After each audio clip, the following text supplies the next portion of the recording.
नमस्कार, जय हिंद। भारत तक देख रहे हैं आप, मैं हूं आयुष। भारत आज जिस तरह से तरक्की कर रहा, उसे देख दुनिया के कई देश भारत से दोस्ती नहीं, पक्की दोस्ती करना चाहते हैं और इसके लिए वो भारत को एक के बाद एक बड़ा ऑफर दे रहे हैं। इसी कड़ी में जर्मनी ने भारत को एक बड़ा ऑफर दे दिया, जो भारत के लिए पनडुब्बियों के निर्माण से जुड़ा हुआ है।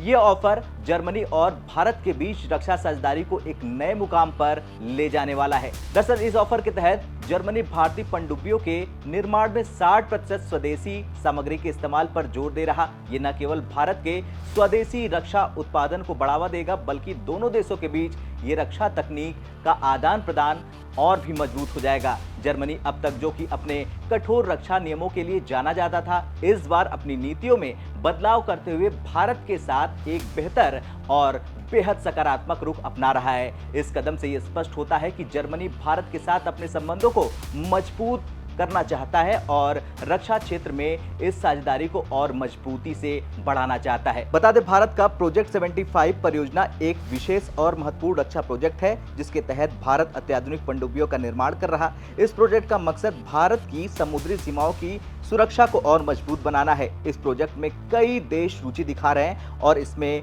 भाग लेने के लिए कंपटीशन कर रहे हैं। जर्मनी ने इस परियोजना में अपनी दावेदारी पेश करते हुए भारत के साथ 60% स्वदेशी सामग्री के साथ पनडुब्बियों के निर्माण का प्रस्ताव रखा है। भारत की इस परियोजना में केवल जर्मनी ही नहीं, बल्कि स्पेन भी अपनी दावेदारी ठोक रहा। स्पेन ने भी भारत को पनडुब्बियों के निर्माण के लिए बढ़ चढ़कर प्रस्ताव दिए हैं। यही कारण है कि जर्मनी ने भी स्पेन के साथ प्रतिस्पर्धा में रहते हुए ये बड़ा प्रस्ताव दिया है। इस कंपटीशन का सीधा फायदा भारत को मिलने की संभावना है। जर्मनी और स्पेन जैसे देशों की इस दौड़ से भारत को बेहतर तकनीक सहयोग और अधिक आकर्षक सौदे मिलने की उम्मीद है। भारत के पास अब विकल्प है और इन विकल्पों के माध्यम से वो अपने रक्षा क्षेत्र को और मजबूत बनाएगा। भारत की मेक इन इंडिया पहल के तहत स्वदेशी तकनीक और संसाधनों का उपयोग प्रमुख भूमिका निभाता है। जर्मनी का ये प्रस्ताव भारत के लिए इसलिए भी महत्वपूर्ण है क्योंकि इसमें 60% स्वदेशी सामग्री के उपयोग की बात कही गई है। ये न केवल भारत की आत्मनिर्भरता को बढ़ावा देगा, बल्कि रक्षा प्रोडक्शन में देश के संसाधनों का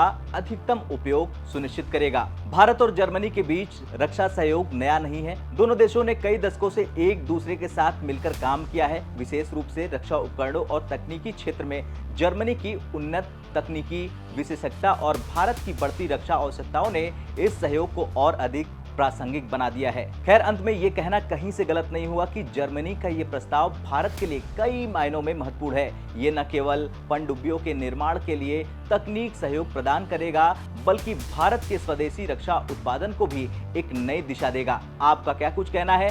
भारत को जर्मनी का रुख अपनाना चाहिए या फिर स्पेन का? कमेंट कर जरूर बताएं। जय हिंद।